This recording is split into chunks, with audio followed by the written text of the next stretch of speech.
एक अब ऐसा एक्सपोज हो रहे हैं और वेस्टर्न मीडिया भी कर रही है। कल एक दिखाया गया कि लाशों की ऐसे लाइन लगी हुई है बहुत, और उसके जो यूक्रेन की टीवी वाले उनको दिखा रहे थे। इसी बीच में हवा चली और 4-5 चादर जो उनके ऊपर कफन जो हो वो उड़ गया, और जो बैठे जो लेटे हुए थे लोग जिंदे थे वो खड़े हो गए। तो इतना ज्यादा एक्सपोजर, क्योंकि नॉविस तरीके से फैंटेसी से लड़ाई नहीं लड़ी जाती है और आपको बराबर इसको बदलाव करना पड़ेगा। आप ये कहेंगे कि रशिया ने चेचनिया में ये किया, ये यहां करेगा, उसने जॉर्जिया में ये किया तो ये करेगा।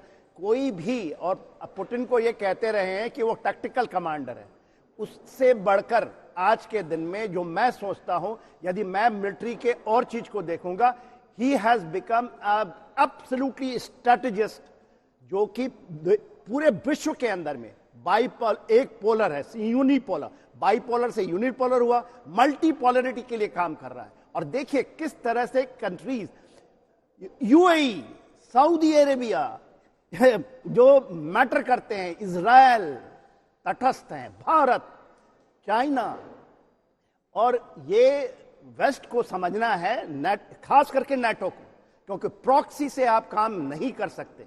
आप प्रॉक्सी से 1922 से लेकर के 1991 Ukraine was a part of Russia, USSR का इतना लंबा 91 से आप ऐसा क्या कर दिए कि यूक्रेन 35,000 करोड़ वो केवल अपने गैस पाइप को ले गया है, उसको देता है वो।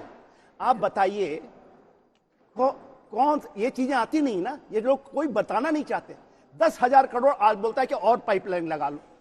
अभी भी नॉर्मल स्ट्रीम 1 उससे गैसें जा रही हैं और ऑयल जा रहा है, और आपको पता होगा $35 बिलियन पर डे रशिया को फायदा है। वेस्टर्न कहता है कि हम स्ट्रंगल कर रहे हैं उसको। वो वहां से गैस पाइप अभी भी जा रही है यूक्रेन से यूरोप की तरफ, और उसमें सप्लाई चला जा रहा है, दनादन सप्लाई, और बैरल का दाम $150 वो हो चुका है। और 90 से इसी लड़ाई के बीच फायदा किसको है? देखिए, नौ जो मेजर आर्म्स मैन्युफैक्चरर हैं जो नेटो के हैं। तो आप ये कह रहे हैं कि जो नफा नुकसान है वो रूस ने कैलकुलेट कर रखा है, वो सब कुछ उसके दिमाग में है, और उसी के लिहाज से लगातार रणनीति और उसमें बदलाव किए जा रहे हैं। मेजर जनरल राजेश जी हमारे साथ लगातार जुड़े हुए हैं। राजेश जी, एक बहुत महत्वपूर्ण सवाल, और पहले भी आप बता रहे थे कि कैसे जो यूक्रेन में नदी बहती है, जो कि 700 किलोमीटर तक उसका स्प्रेड है, वो इस वक्त शरण का केंद्र बनी हुई है कई रूसी सैनिकों के लिए। वहां पर वो आराम कर रहे हैं और धीरे धीरे उसी से आगे पीछे बढ़ रहे हैं। अब अगर हम मैप के लिहाज से देखें तो कीव और खार्किव जो नक्शे पे आता है, वहां की जो टोपोग्राफिकल सिचुएशन है उसको आप किस तरीके से आकलन करते हैं कि अगले कितने घंटों में या कितने दिन में रूसी सेना पूरी तरीके से इस पर काबिज हो जाएगी और पूरी तरीके से कब्जा कर लेगी? क्योंकि अभी ये एक सोची समझी लड़ाई है, ऐसा नहीं कि रूस ऐसा कर नहीं सकती थी, उसने ऐसा जानबूझकर नहीं किया। आप बिल्कुल सही कह रही हैं, और जनरल सिन्हा भी बिल्कुल जो राइट इश्यूज हैं उस पर टच कर रहे हैं। परंतु हमको ये देखना पड़ेगा कि पुतिन का एम क्या है यूक्रेन में। क्या प्रेसिडेंट पुतिन का एम ये है कि यूक्रेन को कैप्चर किया जाए, जितने एरियाज हैं क्रीमिया से लेके कीव और उसके बीच में जितने भी एरिया, क्या वो कैप्चर करे या उनको कन्वर्ट करे? मेरे विचार से, आई मे बी रॉन्ग और राइट, उनका एम कैप्चर ऑफ यूक्रेन नहीं है। It is change of the power so that they agree not to allow NATO.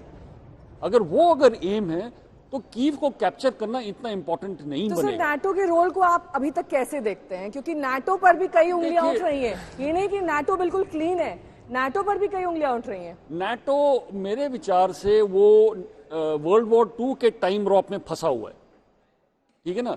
अभी इकोनॉमिक सेंटर्स यूरोप यूनियन नहीं है, चाइना है, इंडिया है, वियतनाम है, जापान है, ब्राजील है, इंडोनेशिया है, यूएई है। ये इकोनॉमिक सेंटर्स हैं, ये मार्केट्स है, और नाटो को ध्यान रखना पड़ेगा कि सारा का सारा ये मार्केट जो है आप इसको बर्बाद करने के चक्कर में मे बी ये यूक्रेन और नाटो, मैं नाटो ही कहूंगा बिकॉज अमेरिका भी इन्वॉल्व है, ये they may be a shift in the balance of power as of now. ये यूक्रेन की जब अब आगे स्टडी करेंगे तो ये एक इशू बनेगा। दूसरा, कीव 840 स्क्वायर किलोमीटर है, tactically, strategically, militarily impossible to capture each and every inch. क्यों करूं? क्यों मैं जाके हर स्ट्रीट में, हर मोहल्ले में जाके लड़ाई करूं? कोई जरूरत नहीं है। मेरी जरूरत है, प्रेसिडेंट पुतिन की जरूरत है उनकी, कि ये गवर्नमेंट चेंज हो। और मेरे विचार से थोड़े दिनों के बाद, अभी 24 घंटे, अभी सिचुएशन क्लियर नहीं है, 24 घंटे के बाद आप देखेंगे शायद प्रेसिडेंट यूक्रेन जो है वो उस एरिया से निकल जाएंगे, दे ही में गो वेस्टवर्ड, एंड देन जो भी आप गवर्नमेंट डालोगे वहां पे should be agreeable to USSR. और रशिया ने क्या प्रॉब्लम क्रिएट किया यूक्रेन में? जैसे जनरल सिन्हा बोल रहे हैं, इतना तो उन्होंने पैसा दे रहे हैं उनको, उनकी इकोनॉमी के लिए। यूक्रेन की स्ट्रेंथ कितनी आर्मी की? 1.45 लाख।